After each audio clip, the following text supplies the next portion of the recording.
بسم اللہ الرحمن الرحیم۔ السلام علیکم ورحمۃ اللہ وبرکاتہ۔ دوستو، کہ آپ یقین کریں گے کہ دنیا کی تاریخ میں ایک ایسی قوم بھی گزری ہے جس پر اللہ کا عذاب آنے ہی والا تھا۔ آسمان سیاہ ہو چکا تھا، تباہی چند لمحوں کی دوری پر تھی، مگر پھر اچانک وہ عذاب ٹل گیا۔ آخر ایسا کیا ہوا کہ اللہ کا فیصلہ بدل گیا؟ اور وہ کون سے نبی تھے جو مچھلی کے پیٹ میں زندہ رہے؟ جی ہاں، یہ ایمان ہلا دینے والا واقعہ ہے حضرت یونس علیہ السلام کا، جنہوں نے 3 اندھیروں میں ایک ایسی دعا مانگی جس نے قیامت تک کے لیے نجات کا راستہ کھول دیا۔ آج ہم اسی حیرت انگیز اور سبق آموز واقعے کی اصل حقیقت جانیں گے جو آپ کی زندگی بدل سکتی ہے۔ حضرت یونس علیہ السلام، جنہیں مچھلی والے نبی کے نام سے جانا جاتا ہے، ان کی زندگی کا ایک ایسا لحظہ تھا جو عقل کو حیران کر دینے والا ہے۔ ایک نبی جو اپنی قوم کو اللہ کی طرف بلاتے رہے، اچانک ایک ایسی آزمائش میں مبتلا ہو گئے جو دنیا میں کسی اور کے ساتھ نہ ہوئی۔ وہ سمندر کی بے رحم لہروں میں پھینک دیے گئے اور پھر ایک بڑی مچھلی نے انہیں نگل لیا۔ لیکن یہ سب کیوں ہوا؟ حضرت یونس علیہ السلام کو یہ آزمائش کیوں دی گئی؟ وہ مچھلی کے پیٹ میں کتنے دن زندہ رہے، وہاں کیا کرتے رہے، اور سب سے بڑھ کر وہ مچھلی کے پیٹ سے باہر کیسے نکلے؟ دوستو، یہ مکمل قصہ قرآن کریم میں ایک منفرد انداز میں بیان کیا گیا ہے جو نہ صرف حیران کن بلکہ انتہائی سبق آموز بھی ہے۔ حضرت یونس علیہ السلام اللہ کے برگزیدہ نبی تھے، جن کا ذکر قرآن مجید میں سورۃ النساء، سورۃ الانعام، سورۃ یونس، سورۃ الصافات، سورۃ الانبیاء اور سورۃ القلم میں موجود ہے۔ پہلی 4 سورتوں میں انہیں یونس کے نام سے پکارا گیا۔ حضرت یونس علیہ السلام کا زمانہ تقریباً 860 سے 784 قبل مسیح کے درمیان بتایا جاتا ہے۔ آپ کے والد کا نام متا تھا اور آپ سیدنا ابراہیم علیہ السلام کی نسل سے تھے، یعنی ایک اسرائیلی نبی تھے۔ اللہ تعالیٰ نے آپ کو آشوریوں کی ہدایت کے لیے عراق بھیجا، جو اس وقت کفر اور شرک میں مبتلا تھے۔ اس قوم کا مرکزی شہر نینوا تھا، جو اس وقت ایک عظیم الشان بستی تھی۔ آج بھی اس کے سمیع کھنڈرات دریائے دجلہ کے مشرقی کنارے پر موجود ہیں، جو موصل شہر کے قریب واقع ہے۔ حضرت یونس علیہ السلام نے اس آشوری قوم کو اللہ کی وحدانیت کی دعوت دی، لیکن وہ اپنی سرکشی اور ضد پر قائم رہے۔ انہوں نے آپ کی بات کو جھٹلایا، اپنے بتوں کو چھوڑنے سے انکار کیا اور دعوت حق کا مذاق اڑانے لگے۔ نہ صرف یہ بلکہ انہوں نے حضرت یونس علیہ السلام پر ظلم و ستم بھی ڈھانا شروع کر دیا، انہیں دھمکیاں دی اور ہر ممکن طریقے سے ان کی تبلیغ کا راستہ روکنے کی کوشش کی۔ یہ مسلسل مخالفت دیکھ کر حضرت یونس علیہ السلام قوم سے خفا ہو گئی۔ آپ نے انہیں 3 دن کے اندر عذاب آنے کی وعید سنائی اور دل شکستہ ہو کے ان کے لیے بد دعا کر دی۔ جب تیسرا دن قریب آیا تو آپ رات کے اندھیرے میں بستی سے نکل گئے، لیکن اس وقت آپ کو معلوم نہ تھا کہ قوم کی قسمت میں کیا لکھا جا چکا ہے۔ دن کے وقت جب عذاب کے آثار ظاہر ہونے لگے، آسمان پر سیاہ بادل چھا گئے، زوردار اندھیریاں چلنے لگی اور لوگوں کو لگا کہ اب یونس علیہ السلام کو تلاش کرنے لگے تاکہ ان سے معافی مانگ سکیں، مگر وہ بستی میں موجود نہ تھے۔ یہاں ایک اہم نقطہ یہ تھا کہ حضرت یونس علیہ السلام اللہ کے حکم کے بغیر بستی چھوڑ چکے تھے۔ نبیوں کے لیے اللہ کا حکم ہی سب کچھ ہوتا ہے اور انہیں ہر قدم اسی کے اذن کے مطابق اٹھانا ہوتا ہے۔ حضرت یونس علیہ السلام کا یوں ناراض ہو کر بستی سے نکل جانا در حقیقت ہجرت تو تھی، لیکن اللہ کے حکم کے بغیر یہی وہ لمحہ تھا جہاں سے ان کے لیے ایک بڑی آزمائش کا آغاز ہونے والا تھا۔ جب حضرت یونس علیہ السلام کی قوم نے عذاب کی ابتدائی نشانیاں دیکھی تو ان کے دلوں میں خوف پیدا ہوا۔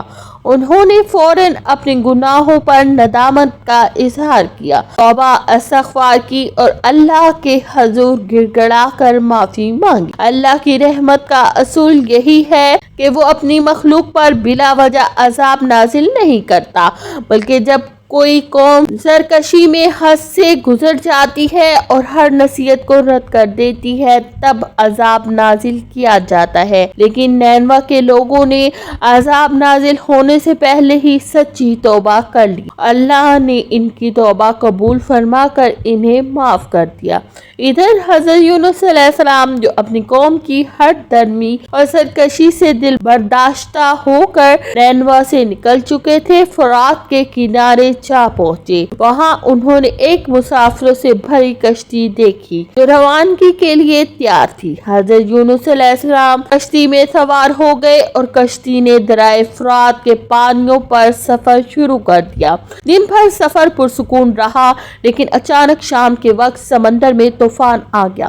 تیز ہوائیں چلنے لگی، اونچی اونچی لہریں اٹھنے لگی اور کشتی ڈگمگانے لگی۔ ملاحوں نے کشتی کو سنبھالنے کی ہر ممکن کوشش کی۔ مسافروں نے اپنا سامان سمندر میں پھینک دیا تاکہ وزن کم ہو، مگر طوفان کی شدت کم نہ ہوئی اور کشتی مسلسل ڈوبنے کے قریب ہوتی جا رہی تھی۔ اہل کشتی کا عقیدہ تھا کہ جب کشتی اس طرح طوفان میں پھنس جائے تو اس کا مطلب ہوتا ہے اس میں کوئی ایسا شخص سوار ہے جو اپنے آقا سے بھاگا ہوا ہے، اور جب تک وہ کشتی سے نہ اترے کشتی طوفان سے نہیں بچ سکتی۔ یہ سن کر حضرت یونس علیہ السلام کو فوراً احساس ہوا کہ یہ سب کچھ اللہ کی طرف سے ایک آزمائش ہے۔ انہوں نے اہل کشتی کو مخاطب کر کے فرمایا، میں ہی وہ شخص ہوں جسے اس کشتی سے اترنا چاہیے، کیونکہ میں اپنے رب کے حکم کا انتظار کیے بغیر اپنی قوم کو چھوڑ کر آ گیا ہوں۔ مجھے سمندر میں ڈال دو تاکہ کشتی اور اس میں سوار باقی تمام لوگ محفوظ رہ سکے۔ لیکن کشتی میں سوار مسافر اور ملحا حضرت یونس علیہ السلام کی نیکی، پاسائی اور پاکیزگی سے واقف تھے۔ وہ انہیں سمندر میں پھینکنے پر آمادہ نہ ہوئے۔ انہوں نے سوچا کہ یہ فیصلہ کرنے کے لیے قرآن اندازی کی جائے تاکہ کسی پر ظلم نہ ہو۔ چنانچہ کشتی میں موجود لوگوں کے ناموں کی قرآن اندازی کی گئی اور حیرت انگیز طور پر قرآن حضرت یونس علیہ السلام کے نام نکلا، مگر کشتی والوں نے یہ ماننے سے انکار کر دیا کہ انہیں سمندر میں ڈالنا چاہیے، کیونکہ وہ جانتے تھے کہ حضرت یونس علیہ السلام ایک نیک اور سچے انسان ہیں۔ انہوں نے دوبارہ قرآن اندازی کی، لیکن پھر قرآن انہی کے نام نکلا۔ جب تیسری مرتبہ بھی قرآن حضرت یونس علیہ السلام کے نام نکلا تو انہیں یقین ہو گیا یہ اللہ کی طرف سے ایک فیصلہ ہے، اور وہ کشتی سے اترنے پر راضی ہو گئی۔ یہ لمحہ بہت ہی نازک تھا۔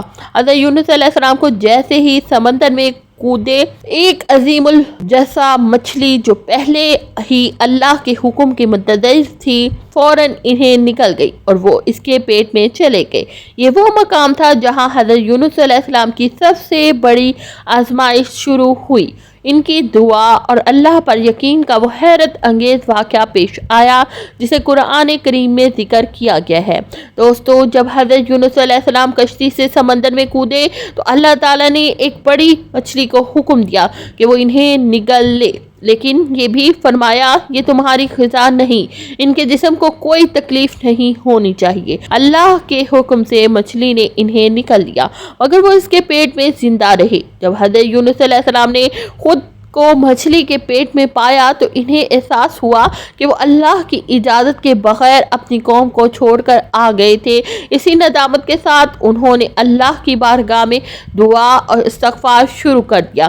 وہ 3 اندھیروں میں گھر چکے تھے، ایک رات کا اندھیرا، دوسرا سمندر کی گہرائیوں کا اندھیرا اور تیسرا مچھلی کے پیٹ کا اندھیرا۔ ان گھپ اندھیروں میں حضرت یونس علیہ السلام نے اللہ کو پکارا اور ایک ایسی دعا مانگی جو قیامت تک ہر حاجت مند کے لیے نجات کا ذریعہ بن گئی۔ حضرت یونس علیہ السلام کی یہ دعا قرآن مجید میں یوں بیان ہوئی: لا الہ الا انت سبحانک انی کنت من الظالمین۔ اے اللہ، تیرے سوا کوئی معبود نہیں، تو پاک ہے، بے شک میں ہی نفس پر ظلم کرنے والا تھا۔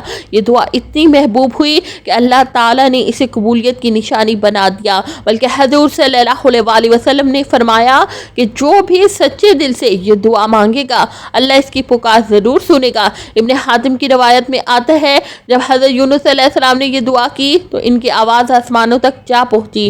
فرشتے حیرت میں پڑ گئے اور کہنے لگے یہ آواز بہت دور دراز جگہ سے آ رہی ہے، مگر ہمیں یہ مانوسی لگ رہی ہے۔ اللہ تعالیٰ نے فرمایا یہ میرے بندے یونس کی پکار ہے۔ فرشتے عرض کرنے لگے اے پروردگار، یہی وہ یونس ہے جو تیری عبادت میں ہمیشہ لگا رہتا تھا، جس کی نیکیاں روزانہ تیری بارگاہ میں قبول ہوتی تھی۔ اے اللہ،